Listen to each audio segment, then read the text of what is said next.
आज चल रहे होंगे। हम किसी भी तरह का कोई ऐसा कार्य नहीं करते हैं जो गैर कानूनी हो और कोई भी ऐसी उपद्रवी तरह से हम अपनी बातों को नहीं रखना चाहते हैं और ना कभी हमने रखा है उग्र रूप से, और ना हम किसी आंदोलन पे बहुत ज्यादा विश्वास करते हैं। कानून बना हुआ है हर चीज के लिए, हमारे लिए हिंदुस्तान में जस्टिस भी बना हुआ है और जस्टिस नहीं भी बना हुआ है। हमारे बीच में निर्भया केस की एडवोकेट सीमा समृद्धि जी सुप्रीम कोर्ट दिल्ली से आई हुई है। उनके बाद हमारे बीच में है प्रतिमा दी, जो कि पहले महिला है फिर कहीं की विधायक। साथ में है उमा दफ्तवार जी, जो कि वो भी एक महिला के तौर पे हमारे बीच में बैठी हुई है। उनके बगल में है फाइमा खातून, हमारे राष्ट्रीय उपाध्यक्ष। मेरी दाईं ओर है, आप लोग पहचान रहे होंगे दाईं ओर कौन है, इनका नाम है मीनू कुमारी, जो इस केस की एडवोकेट है। उनके बगल में है अरुणिमा, राष्ट्रीय अध्यक्ष महिला विकास मंच। उनके बगल में है उषा सिन्हा जी, राष्ट्रीय प्रवक्ता महिला विकास मंच। सीमा है, जो कि हमारी ससाराम की अध्यक्ष है और साथ ही साथ एक अधिवक्ता है। कर रहे हैं आप लोग?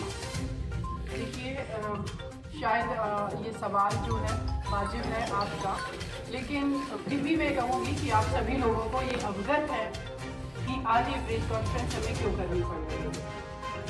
पटना की सड़कों पर पिछले 5 दिनों से एक बेटी न्याय की भीख मांग रही है और उनके साथ में महिला विकास मंच, इनकी पूरी टीम बराबर न्याय के लिए गुहार लगा रही है। हर जगह गई, लेकिन अभी तक FIR लॉन्च नहीं की।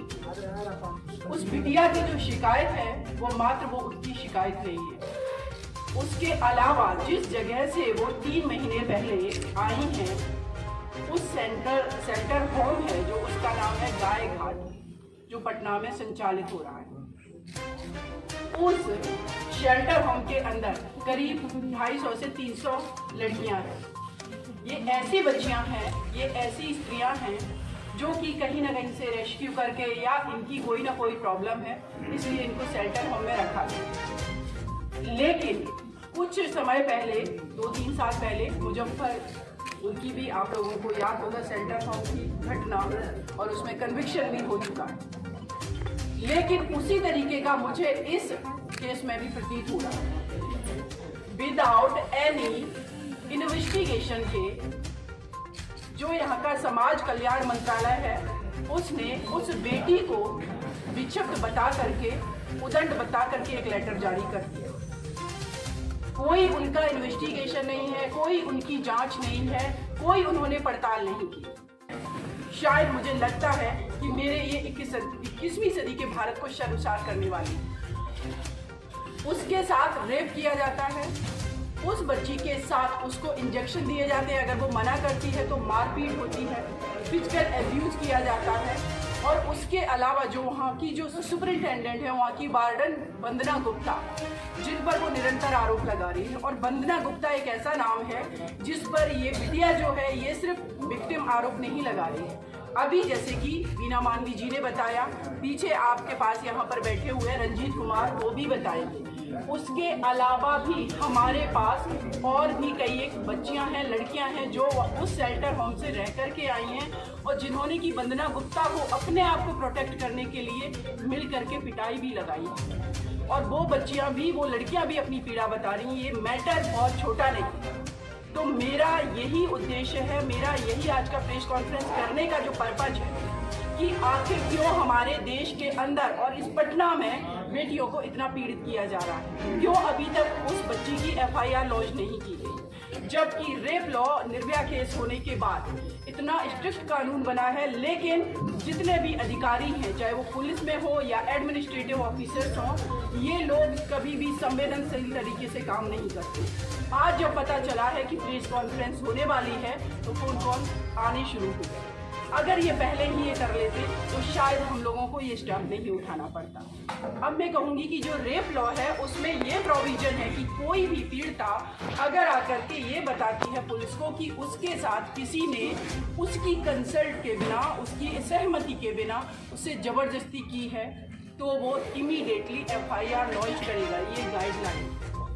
लेकिन ये लोग उल्टा क्या कर रहे हैं, उस बेटी को ही उदंड बता दे रहे हैं, उसको ही कैरेक्टरलेस बता दे रहे हैं। और पता नहीं कैसी मानसिकता है हमारे एडमिनिस्ट्रेशन की, हमारे पुलिस सिस्टम की और गवर्नमेंट की कि कोई बेटी अगर शादीशुदा है तो क्या उसका रेप नहीं हो सकता?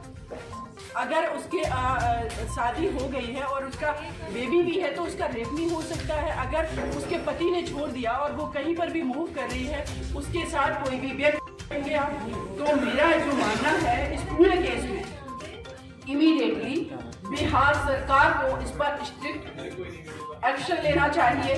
सोमेटो कॉग्निजेंस माननीय यहाँ के पटना जो हाई कोर्ट है वो ले चुकी है, लेकिन हाई कोर्ट जो है जो उस डिपार्टमेंट से मैं भी आती हूँ, जुडिशरी में मैं भी एडवोकेट हूँ, तो मेरा भी ये दरख्वास्त रहेगी और प्रार्थना रहेगी कि एक प्रॉपर तरीके से कमेटी गठित की जाए जिसमें महिला विकास मंच को रखा जाए, इसकी टीम को रखा जाए, SIT गठित की जाए और हाई कोर्ट अपने सुपरविजन में इस केस को देखे। और इस केस को ही नहीं, अब बहुत ज़्यादा आवश्यक है कि इस देश के अंदर जितने भी शेल्टर होम चल रहे हैं उन सारे शेल्टर होम का सुपरविजन हर राज्य का हाई कोर्ट करे और टाइम टू टाइम वहाँ से रिपोर्ट मंगाई जाए, बच्चियों की काउंसलिंग हो। और आप ये भी देखिए कि कोई नॉर्मल बच्ची अगर किसी का किडनैप कर लिया गया, कोई मिस हो गई, तो वो शेल्टर होम में आ रही है, उस नॉर्मल बच्ची को उस बच्ची के साथ रखा जा रहा है जो पागल है, जिसको जो विक्षिप्त है या जिसको कोई डिसीज हुई है। इनकी स्कूलिंग का क्या होगा, इनकी एजुकेशन का क्या होगा? क्या इनको आपने रिहेबिलिटेट किया है? क्या आपने कोई नौकरी दिलवाई है? कितनी बच्चियों को आपने एजुकेशन दी है? कितनी बच्चियों को आपने एम्प्लॉयमेंट दिलवाया? क्या शेल्टर होम का पर्पज सिर्फ ये है कि ऐसी बच्चियों को आप वहाँ रखेंगे, टाइम टू टाइम गवर्नमेंट के ऑफिसर्स आकर के शेल्टर होम के अंदर उन बच्चियों का रेप करेंगे? अगर वो मना करेंगी तो उनको आप ड्रग्स दोगे, नशे के इंजेक्शन दोगे।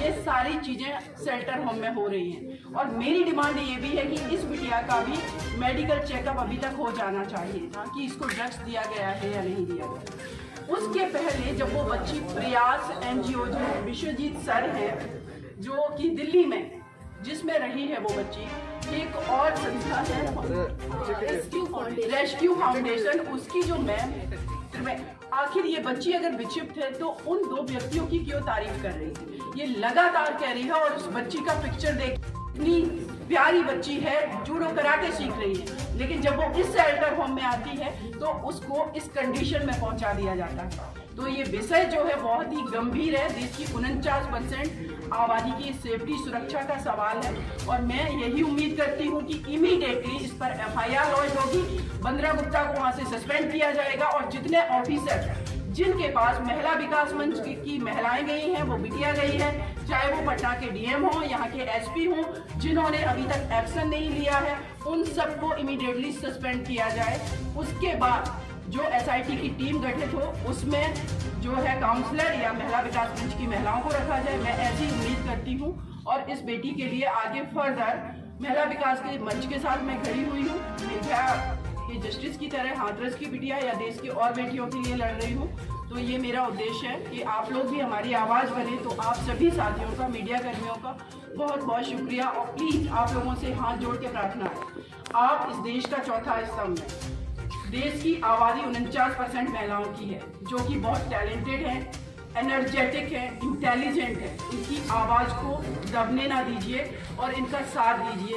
ये देश में बहुत कुछ कर सकती हैं, लेकिन इस तरीके से अगर दफन होती जाएंगी बेटियाँ, वो बेटी उसको देख करके दर्द महसूस हो रहा है कि उसकी वो पिक्चर जो आज से करीब 4-5 साल पहले की है और आज उसको किस कंडीशन में लोगों ने पहुँचा दिया है। तो ऐसी मैं उम्मीद करती हूँ आप लोगों